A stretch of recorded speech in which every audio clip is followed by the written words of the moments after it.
Good afternoon, and thank you for joining us today on our webinar on PCAF, Partnerships for Carbon Accounting, Financials, Implementation and Practical Considerations, organized by the Hong Kong Green Finance Association Banking Working Group, co-chaired by Danny Wong from BOC and Jonathan Drew from HSBC.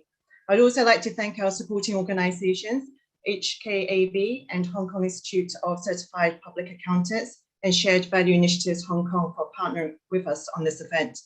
My name is Jenny Lee. I'm the Undersecretary for Hong Kong Green Finance Association.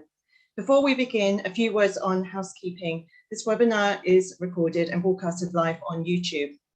During the webinar, you will be able to post your questions in the Q&A session, and we've allocated 15 minutes after the presentations to answer them, and we encourage you to ask the expert panelists that we have today. So in the next 60 minutes, we'll hear an overview of PCAF, enabling financial institutions to assess and disclose financial emissions, followed by a real-life PCAF in practice from Triodos Bank, and ending with a Q&A. So without much further ado, I will pass the floor to Danny, co-chair of the Banking Working Group, to kick off with the opening remarks. So the floor is yours, Danny. Thank you, Jenny.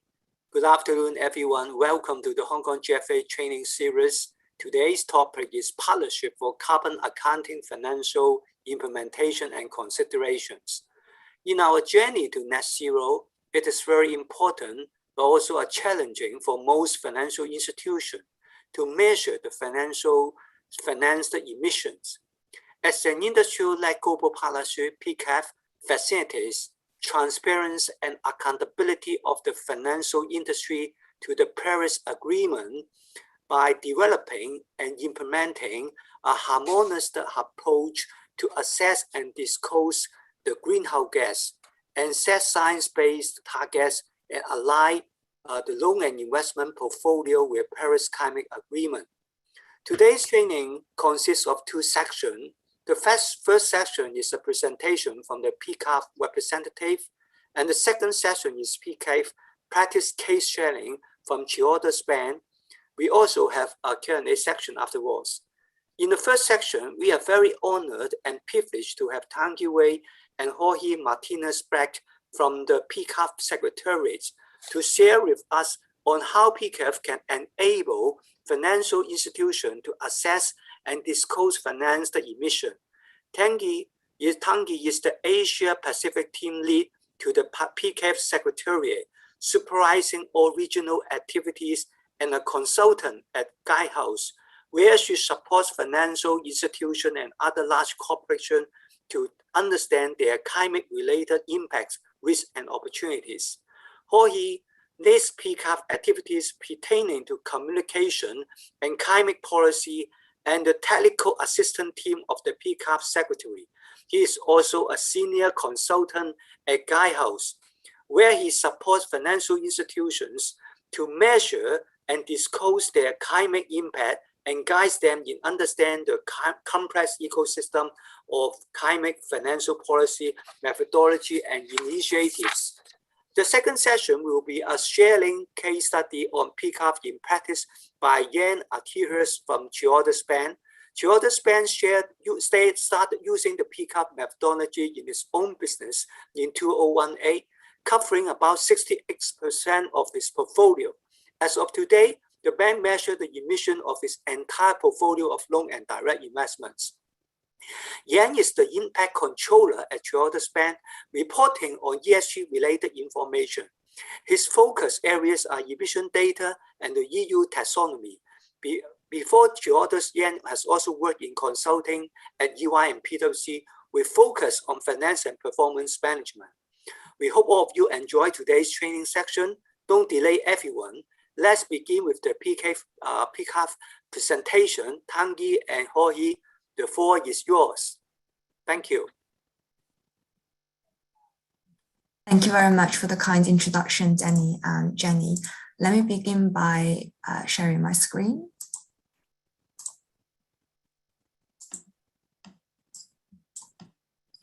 Danny and Jenny, thanks ever so much for inviting us along to talk to the Hong Kong Green Finance Association. And hello, everyone. My name is Tiange, and I am the Asia Pacific lead at PCAF Secretariat. I'm also joined today by my colleague Jorge Martínez-Blat. who is leading communication, climate policy, and technical assistant at the Secretariat. So PCAF, it is supported by Guidehouse, which is a global consultancy firm specialized in energy, sustainability, risk, and compliance for the financial industry. And Guidehouse serves as the Secretariat for PCAF, providing technical support to PCAF participants in the development and implementation of the standard, PCAF standard. We're very delighted to be here today and present to you PCAF, the Partnership for Carbon Accounting Financials, enabling financial institutions to assess and disclose financed emissions. We will begin with an overview of PCAF. My colleague Jorge will then run through the value of measuring finance emissions and introduce the overarching equation behind PCAF's methodology. And I will also cover participation in PCAF before we wrap up. So what is PCAF? PCAF is a global partnership of financial institutions that work together to develop and implement a harmonized approach in order to assess and disclose the greenhouse gas emissions associated with their loans and investments. So we are referring to Scope 3, Category 15, that's the investment activities for financial institutions. We are an industry-led initiative and we are funded by philanthropies. It's all started in the Netherlands as a collaboration amongst banks, asset owners, asset managers, and insurance company. In 2018, PCAF expanded into North America and a group of financial institutions decided to globalize the initiative in 2019. And in September 2019, the PCAF Global Initiative was launched. This initiative is governed by a global steering committee, and these 8 financial institutions are responsible for leading the progress towards achieving the mission and objectives of PCAF. And you can check the full list of PCAF participants and download the PCAF standard using the link on my next slide, which is currently where we are right now. We are present in 47 countries worldwide, and between them representing over 53 trillion of US dollars in total assets. And since we launched globally in September 2019, we have come a long way in less than 2 years. So our network includes commercial banks, financial groups, as well as asset managers and insurance companies. And we boast diversity through the variety and type of financial institutions that are part of PCAF, the PCAF network. Currently, we are seeing great momentum, especially in Asia Pacific. And our goal is to reach 250 PCAF participants globally by the end of next year. And the group of financial institutions amongst PCAF, they created the first global greenhouse gas accounting and reporting standard for the financial industry. And I will tell you more in the next few slides. PCAF's global standard, which provides methodologies on how to measure and calculate finance emissions in portfolios, is built up on the Greenhouse Gas Protocol Scope 3 standard, which was released back in 2011. And over the years, PCAF went through several phases of development, and we launched the first edition of the standard in November 2020. This standard has been reviewed by the Greenhouse Gas Protocol and is in conformance with the requirements set forth in the corporate value chain. So that's a Scope 3 accounting and reporting standard for Category 15 investment activities. The first edition of the PCAF standard currently covers 6 asset classes. So when the core team, when they were developing the standards, they chose these 6 specifically because these asset classes were determined to be the most relevant for financial institutions globally, and they formed the largest share of financial institutions' portfolios. The detailed methodology of the 6 asset classes, they can be found in the standard. The PCAF core team is currently working on the 2nd edition of the standard. So in the future, as we grow, more asset classes would be added depending on the demand of the financial industry. I mentioned about the core team, and the PCAF initiative is led by financial institutions and driven by financial institutions. This slide shows the current core team members. We can see representatives from different geographies, and we believe in the importance of diversity. So creating a standard that is truly global and brings in insights from a range of regions.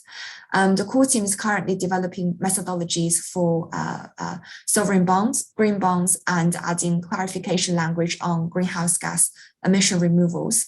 And these methodology, they will go into public consultation during the second week of COP26.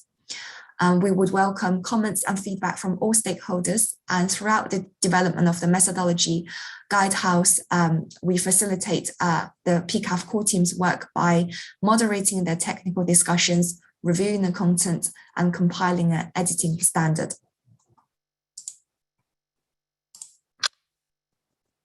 The regional implementation teams, they feed the development of the standards through local collaboration. So the PCAF standard is being implemented currently in 5 regions: Africa, Asia Pacific, Europe, Latin America, and North America. So each region has regional implementation teams with a clear governance structure.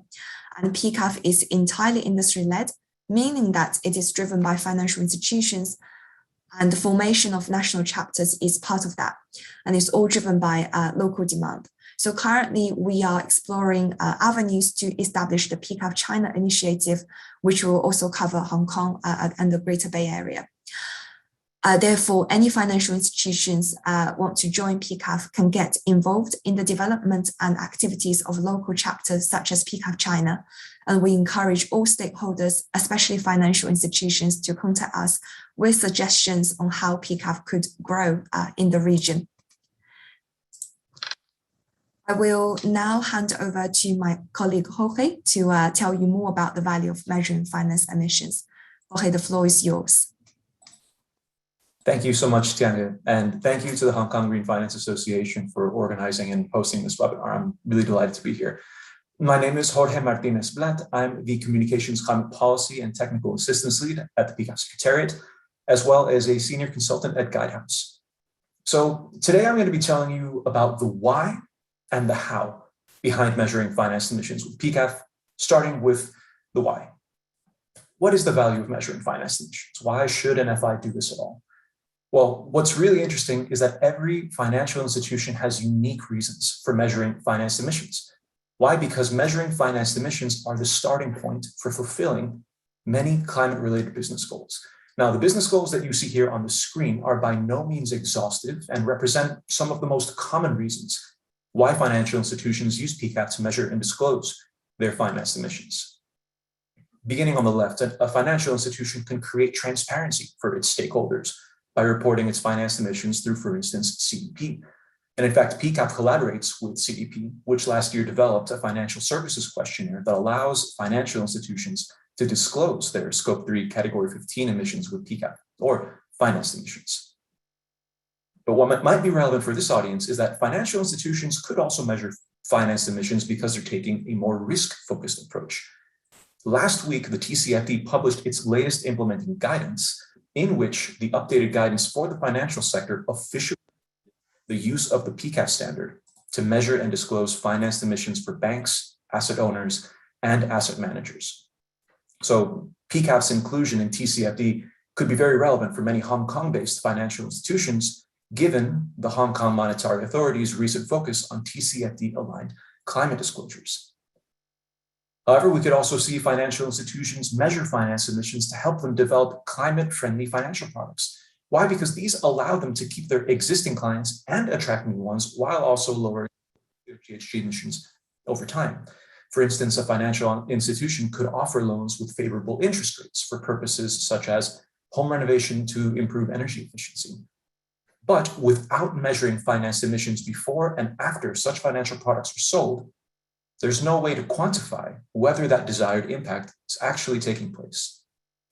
And lastly, and perhaps most importantly, financial institutions measure their financed emissions to align their financial flows with the Paris Agreement.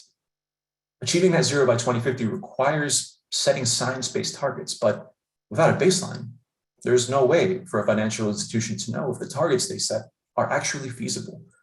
So we're very pleased to collaborate as PCAF with the Science-Based Targets Initiative, which also recommends in its guidance that financial institutions use the PCAF standard to measure and disclose their baseline financed emissions for use in SBTi's sectoral decarbonization approach. So we see here is that the theme of interconnectedness is very strong. And really what's important for us to highlight is that financed emissions are relevant to a wide array of climate actions. And as we'll see in the next slide, what we wanted to do was to highlight the relevance of financed emissions in the Paris alignment journey, which is why PCAF developed the strategic framework for Paris alignment in collaboration with the Coalition of Finance Ministers, FC4S, and the World Bank.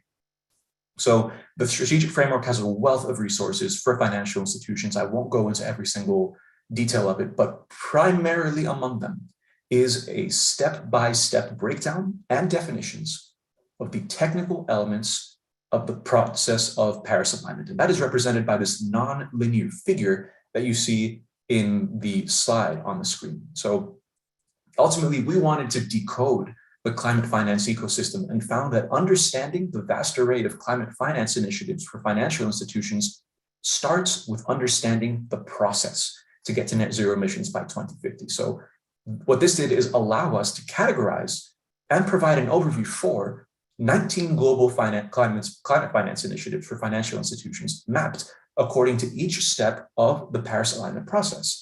So if we look at the diagram, we see, for instance, beginning on the left, a financial institution can measure its finance emissions with PCAF and disclose them with CDP. The next step is then to use these emissions as a baseline to set science-based targets. So having set targets, you can develop a strategy, and with those two, scenario analysis is done in parallel. And there's a whole bunch of initiatives that can help a financial institution along each step of the way, depending on what is most appropriate. And that's what we try to show in this document. So ultimately, when you're taking actions, you come full circle. You measure financed emissions to determine if those actions had any effect, as I mentioned previously. And well, if they haven't, then a recalibration is necessary and the cycle begins again. The key point here is that the measurement of financed emissions, as you can see, plays a key role in this cycle. So I would highly recommend that you take a look into this insightful document, which I had the pleasure of working on with Tiange. The link is in the slides, and the publication is also available on the PCAF website. So this concludes the why part of measuring financed emissions. So let's go and talk about the how. So our colleagues from Triodos will provide a practical example of this, as you will see Jan present shortly. But what we're going to do is give you a bit of the theory behind the PCAF methodology. This equation is the cornerstone of the standard. And I wouldn't want you to focus too much on the factors, the variables, all of this, the equation. If I could tell you the story behind this equation, what this equation says is that if a financial institution wants to measure its financed emissions, then it needs to take a certain proportion of its clients' emissions.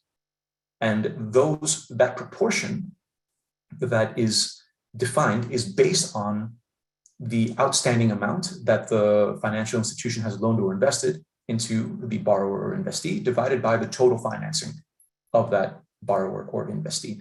Now, this fundamental equation, you see it transmutated into different flavors, if you will. Every single asset class in the PCAF standard is a slight variation on this principal equation. And as we see, it has two main components. So if a financial institution wants to measure its financed emissions, well, it needs to know, number one, what its clients' emissions are. So that's GHG emissions on the right-hand side of the screen. So once the financial institution knows the emissions of the client, we incorporate the principle of attribution. That is, the financial institution is responsible, is accountable for a certain proportion of those emissions of their client. And so that attribution is determined once more by the outstanding amount of the loan or investment divided by the total financing, broadly speaking. You take the sum of these products for every single line item in a financial institution's portfolio, and this is what will allow a financial institution to measure the portfolio emissions per asset class. Now, if we go to the next slide, we also note that it's not only that the financial institution must disclose its emissions, but we find that it is also key for financial institutions to also disclose the quality and to understand the quality of the data that is being used to make those calculations. So that's why PCAF has a data quality scoring system, which allows financial institutions to really get a handle on where do they sit in the level of uncertainty of their calculations. And the reason why this is so crucial is because that is precisely what allows financial institutions to develop a strategy to improve the quality of their data over time. So let's take, for instance, this graphic on the right-hand side of the screen. So if we take every circle in this graph, for which the x-axis is the data quality score, 1 being best, 5 being worst, and on the y-axis we have greenhouse gas emissions, so climate impact, where higher is greater. If every single circle it represents one segment of a portfolio, then a financial institution, after conducting an initial assessment, might say, well, let's take a look at that big circle in the top right-hand side of the graph. We see that it has a low data quality score and also a high amount of greenhouse gas emissions. So what this does is could help the financial institution prioritize where it is going to put its efforts first. Maybe this is a segment in a high-emitting sector, such as steel or oil and gas. And the financial institution could use this information to say, we don't have very much data about this sector, about this segment. Maybe this is the point where we have to engage with these clients to try to get better data to improve the data quality score over time. And of course, it is very often the case that financial institutions do not have readily available the data that they need on hand. Of course, that's always the question. How do you get the data when there is none? Many clients don't report their emissions data. That's why on the next slide we see PCAF signatories enjoy access to a emission factor database. It's an open source database which is based on purely publicly available sources, which is available to financial institutions after they have committed to PCAF. So this is a transparent database, editable, extendable. It's intended to be collaborative. It's comprehensive. It has as many geographies, asset classes, and sectors as possible. And we do have a dedicated climate data working group, which is consistently improving not only the quantity and quality, but also the accessibility of this data. Now, it is important to note that this database does not contain reported emissions from clients. Rather, it contains emission factors, so that if, say, your client, a steel company, does not report its emissions, but maybe you know that it produces a certain number of tons of steel per year, you can use this database to find an emission factor, which will allow you to convert that physical activity data into emissions data. Similarly, you can do the same for economic activity data. Maybe you don't know the steel company's production in tons of steel, but maybe you know their revenue. And with that, you can take an emission factor from the database to transform yet again that data into the type of data that you need, which is that emissions data. So if you have any questions about this, we are very happy to answer them. At this point, I think it'll be time to hand over to Tiange. It's been a pleasure. Thanks all very much, and look forward to hopefully hearing from you. Back to you, Tiange.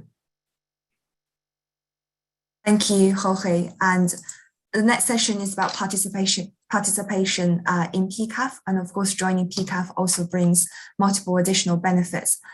This includes the opportunity to expand your network to a wide range of investors and experts globally. So PCAF offers a forum to all of our participants for peer-to-peer collaboration.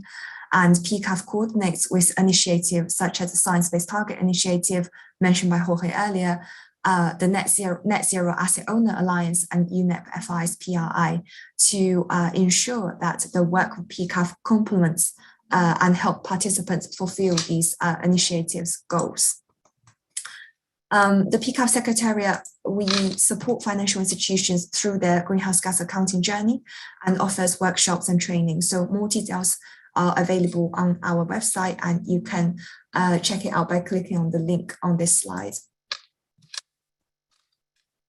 Last but not least is you may wonder how to participate in PCAF. And PCAF participants, essentially, they commit to assess and disclose the greenhouse gas emissions of its financial portfolio. So the commitment, in short, is essentially that you're committing to measure and disclose the portfolio greenhouse gas emissions within 3 years of signing the commitment letter. And the portfolio, what's important to know is that the portfolio coverage is also up to the institution. So now we have come to the end of this section. And if you have any questions, please leave them in the Q&A or the chat box, or reach out to the Secretariat by email. And thank you. I will now hand back to Jenny. Thank you, Tiange and Jorge. I think the how and why is very informative and very useful. Hong Kong is TCFD aligned, and therefore the adoption of PCAF global standards is of significance to the financial institutions, asset managers here in Hong Kong. But I think, what many of us are asking is, how do you apply this in practice? It's all very good to talk about data quality, strategy, prioritizing these efforts and carbon emissions, but how do you do this? And I think in terms of our next speaker, Jan from Triodos Bank, we welcome you to tell us how this is done in practice. Over to you. Thank you very much, Jenny, and thank you for having me here. So indeed, my name is Jan. I work at Triodos Bank as an impact controller, and it's very nice to see that so many people are interested in the subject. So what I will be telling you is about our PCAF journey and what we have done to apply it in practice, and also the challenges that we have come across. So first of all, I think I will be sharing my screen, or we have some slides that will be available. Let me just give you 1 second. Please let me know if this is fine and if you can see my slides. So yes, first of all, we will be starting with a poll, and now of course we have some difficulties with starting that. What I'm curious about is how far you as a participant are with assessing your own emissions and going towards the low carbon economy. So that's the first question I have for you. Basically, it's not mutually exclusive, but it is in a maturity level from top to bottom. So the further you are, so if you really have targets, feel free to fill in the bottom one, even if you do not disclose your emissions. So it's good to see that there's quite some interest here. But indeed, as expected, and that's for the majority of the financial world, I think, is that you do see that we are currently at the starting phase, or really beginning with the measurement or disclosure. But I'm also very happy to see that right now 11% is quite far with at least setting targets. So that's really where we want to go. Then I'll be going back to sharing my slides with you.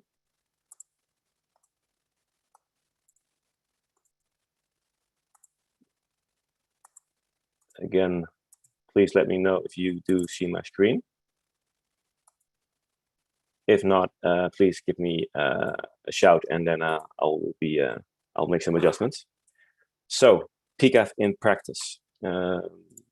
First of all, let me tell you what we will be discussing in the next few minutes. I will give you a short introduction to our greenhouse gas accounting methodologies.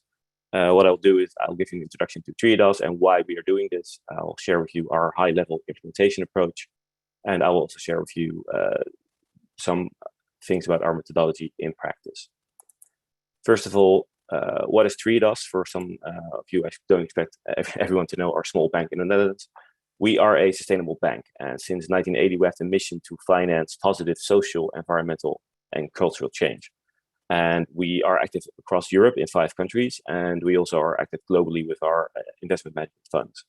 We have about 20 billion assets under management and about 730,000 customers. So we aren't the biggest, but we are really trying to challenge the financial sector in moving towards a low carbon economy, which is really embedded into our mission. So for us, carbon accounting is very important and really a means to get to our goal to go to a low carbon economy. Why are we measuring those emissions? Well, Jorge already mentioned a bit, some business reasons to do this. And also for us, we need to get to a low carbon economy as soon as possible. That's for us the goal. And to be able to get to that goal, you need to measure. So first of all, for us, it's playing our part in getting towards the Paris Agreement.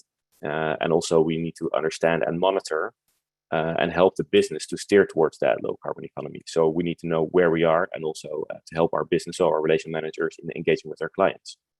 That's also the third part. So our debtors and investees, some of them may not be as engaged as we are, but we are confident if they do all fit our mission, that they want to get there. So we need to get them the information as well, for them to know where they are in terms of emissions.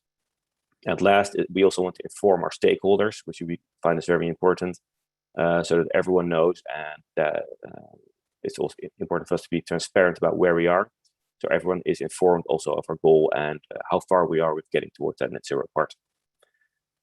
So yeah, we have a lot of reasons to get there and to also measure our emissions. On a high level, I will be sharing with you now what we've done to go and set the first steps towards measuring our emissions. Here you see a short timeline. We started with implementing PCAF in 2017 with doing a hotspot analysis. So doing a check, which sectors are we large in, which are highest emitting. Based on that hotspot sector, we found that, for example, our farming and building portfolio was the highest in emitting. So those were included in our first disclosures, which we did in 2018. So it wasn't perfect. I think that's the most important thing to share right away. But we did just dive in there and start with reporting, acknowledging that it wasn't the 100%. No, it was about 2/3 of our portfolio. So that's also an option to first just disclose a small part and learn from there, which is also what we did. We are happy to say that our external auditor did provide a limited assurance, so it was really verified by the third party. In 2019, we increased the scope to 100%, accepting lower data quality for some of the sectors that we don't have a lot of information for. I'll get back to you on that later on. But we did manage to find some improvements for clients. And for us, the next step, which we will be disclosing in a few weeks at the COP26, is also disclosing science-based targets, because in the end, that's what we are measuring for. In general, how to implement, well, we took the following approach. So looking at the timeline, we broke it down into 3 phases. So the first phase is doing a hotspot analysis. So really looking at your own portfolio, well, which sectors are the highest emitting, and obtain emission factors for those sectors, because those are the most important to steer on. You can get them either through open source. I think Jorge mentioned very nicely the emission factor database, but there are also data providers able to provide you with information. And also try to plug it into your tooling or existing data collection as much as possible. For us, we collect a lot of impact data on our clients, and we sort of plugged in the PCAF part or the emission part into our own impact metrics calculations. So that's different for every bank probably, but it would help to integrate it into your information systems as much as possible. Next phase, if you already are reporting, well, it's to start collecting the data and be able to really transform it into a proper report. And after that, if you are in a flow, the last phase would consist of expanding also to other sectors and sources, and also improving your data quality further.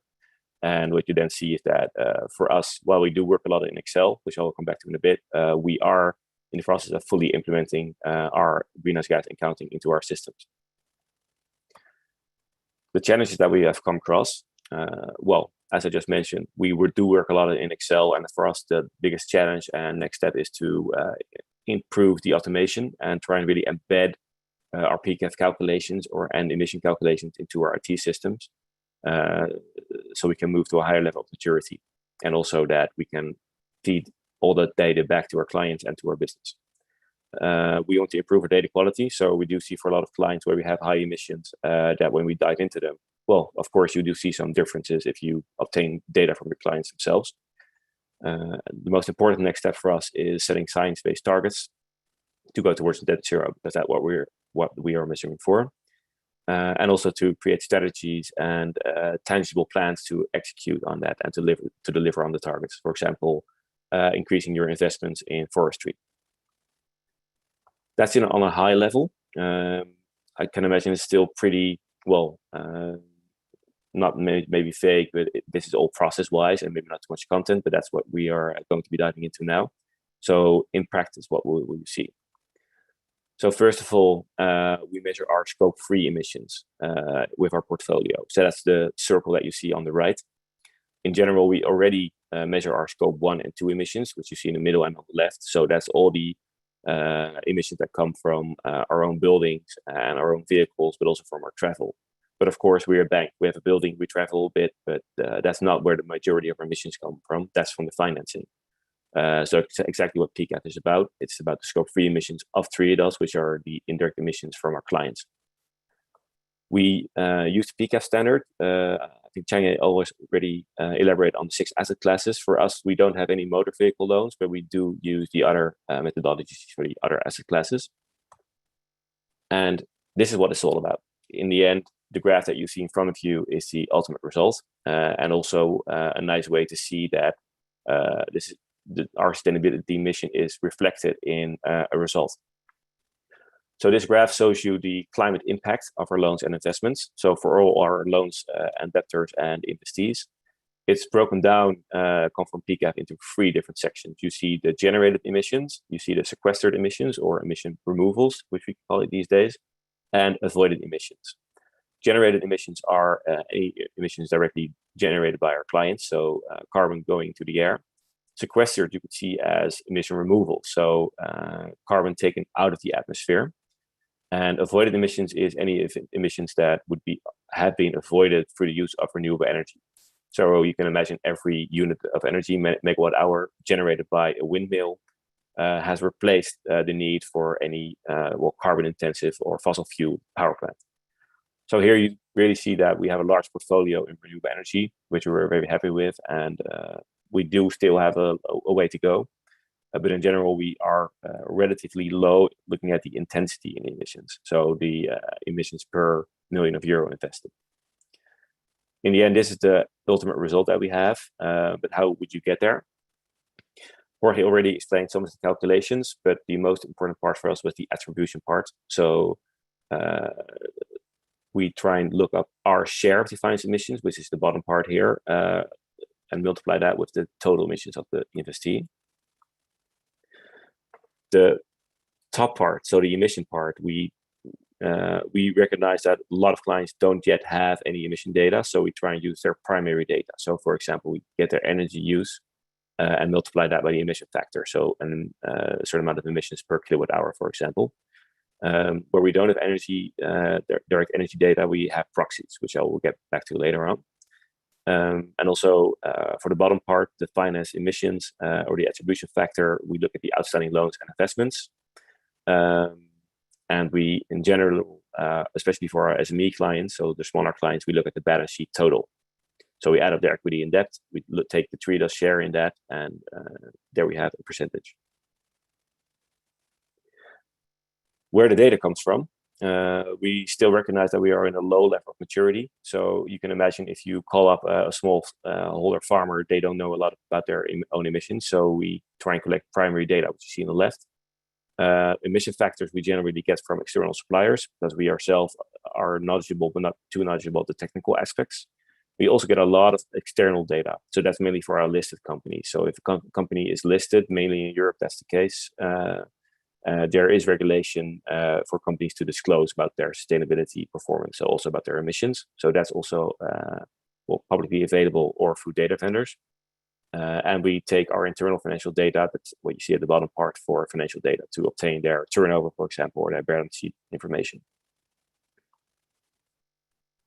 Then I think maybe in light of time, Jorge has shared this table for data quality.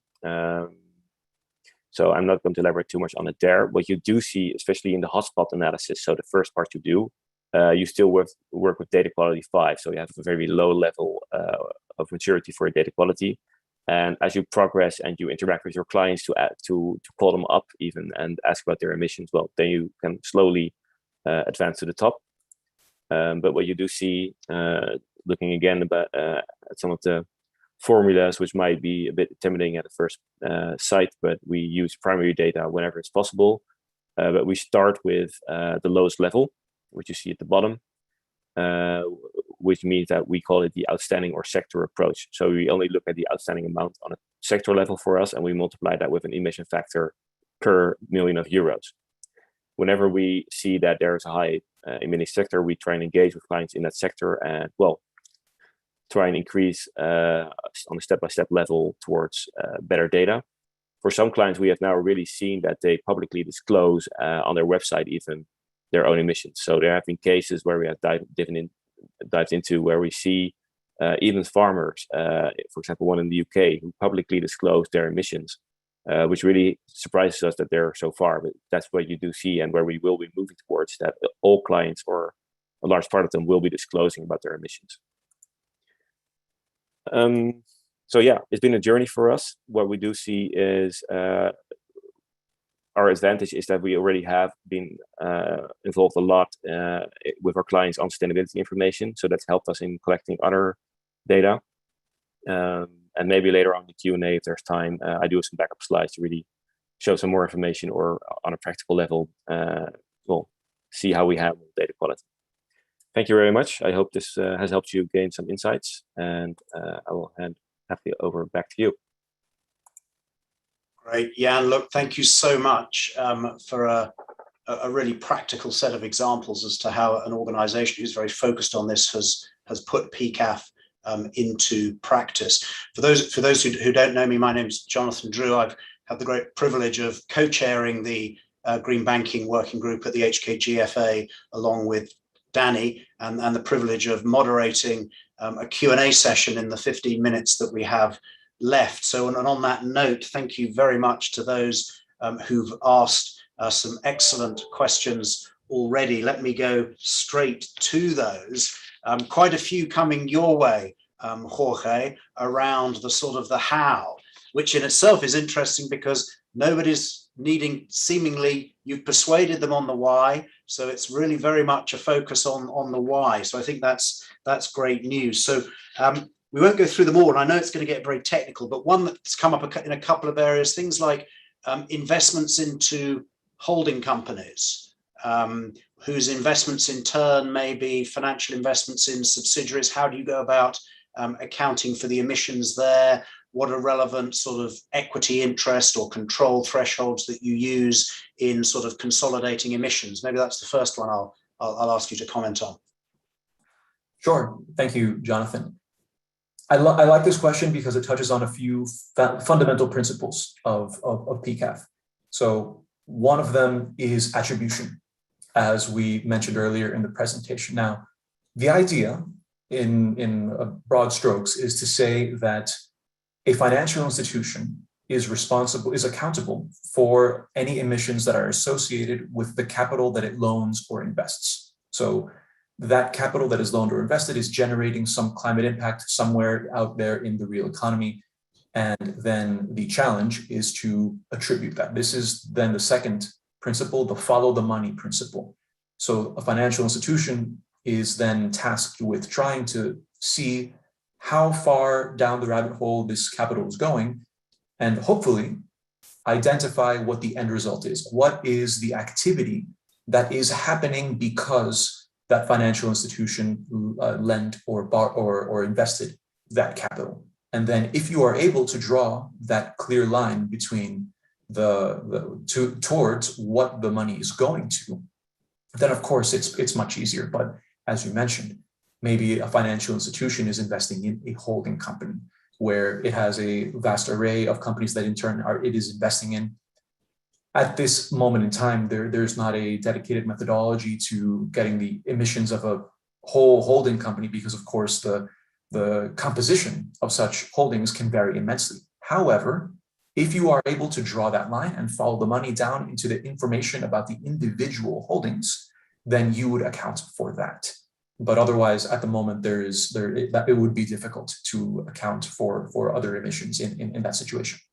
So would it be reasonable as a first step to use sort of like a 50% threshold or concepts of control, and then use that for following the money to do your attribution?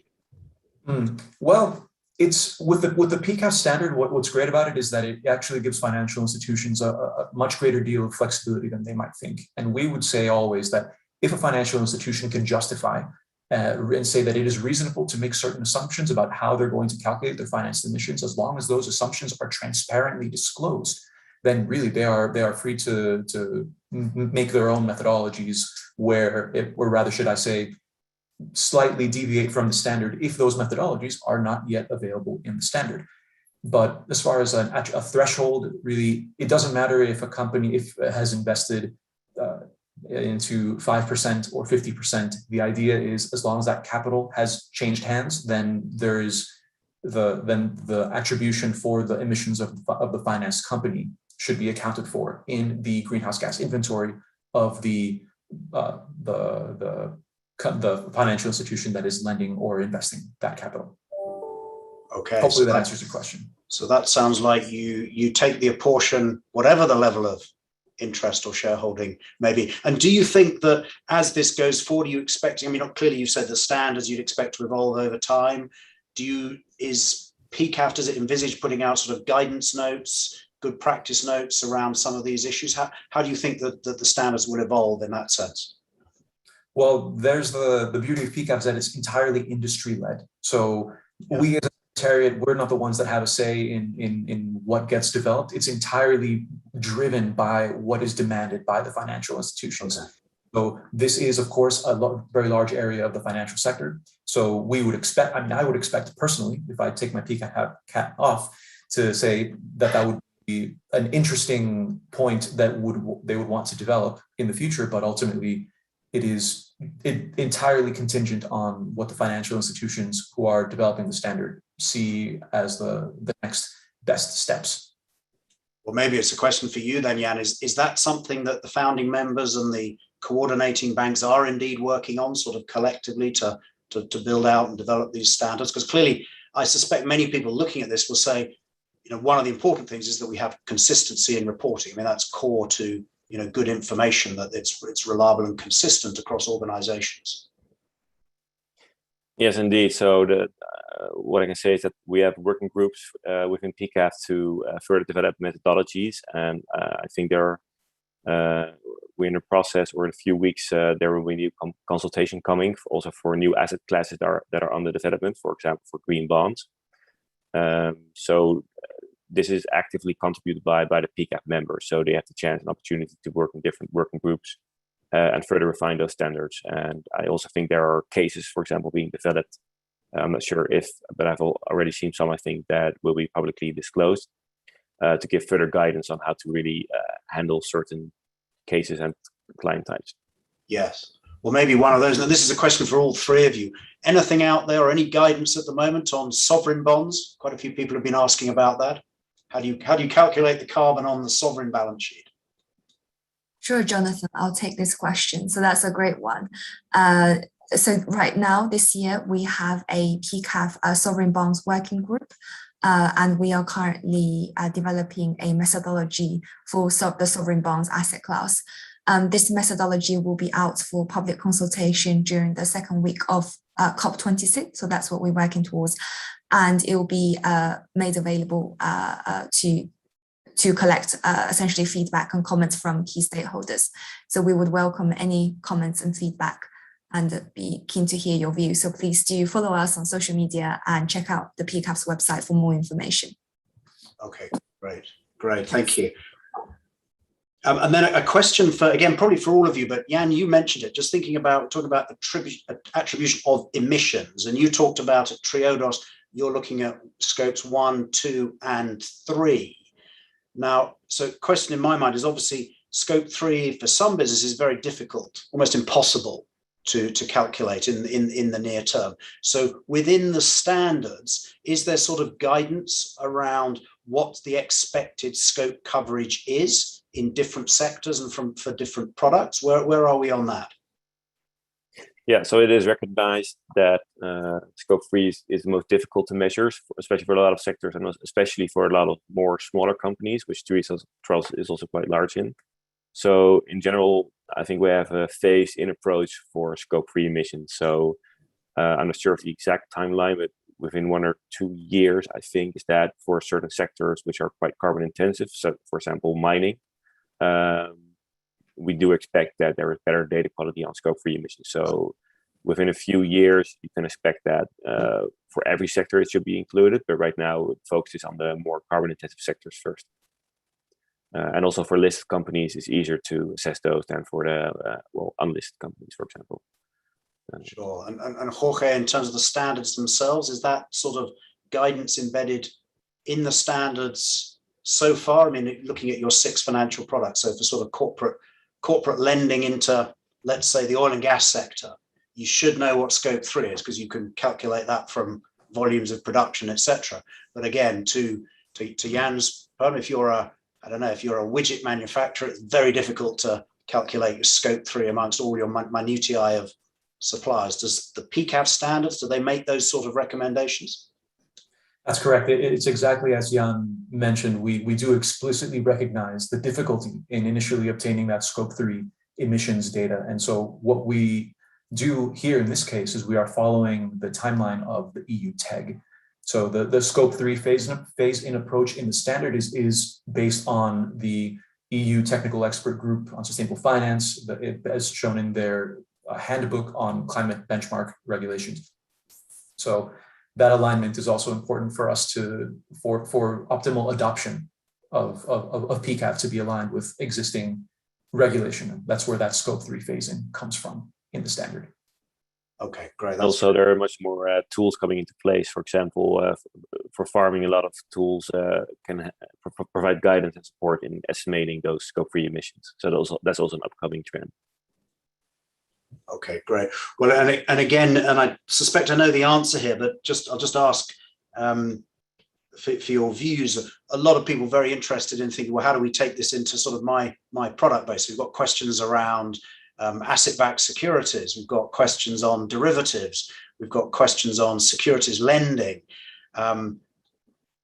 Are there standards for those? Are those on the list, or is the message really to be engaged with PCAF? Let's get the group together. Let's start working and developing those standards.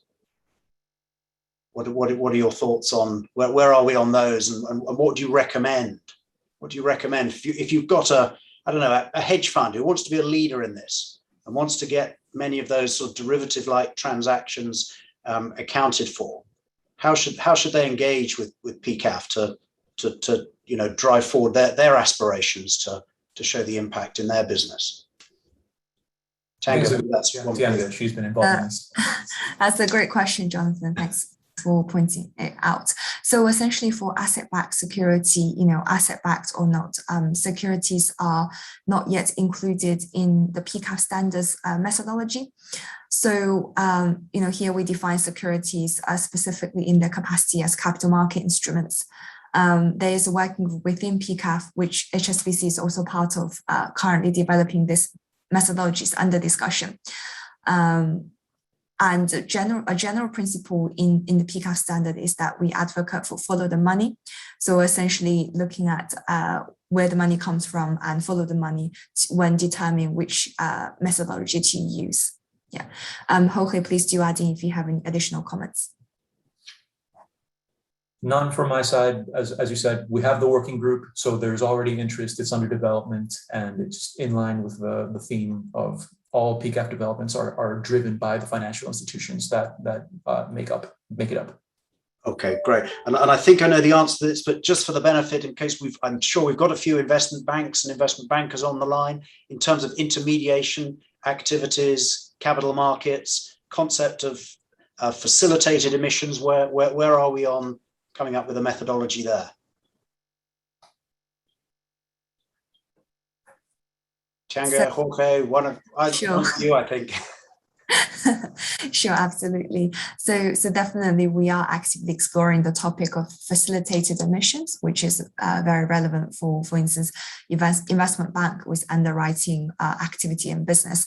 So right now, the current work plan is to develop a discussion paper or white paper looking at some of the key discussion points, challenges, within the kind of accounting for facilitated emissions. And we are hoping to publish a discussion paper at the same time when we launch the second edition of the global standard. So very soon. Yeah. Okay, great. And Jan, coming to you on implementation issues. in your journey from 2016, 2017 to where you were today? You gave us a little bit of a flavor, but maybe you can tell us more about the big challenges. Was it data?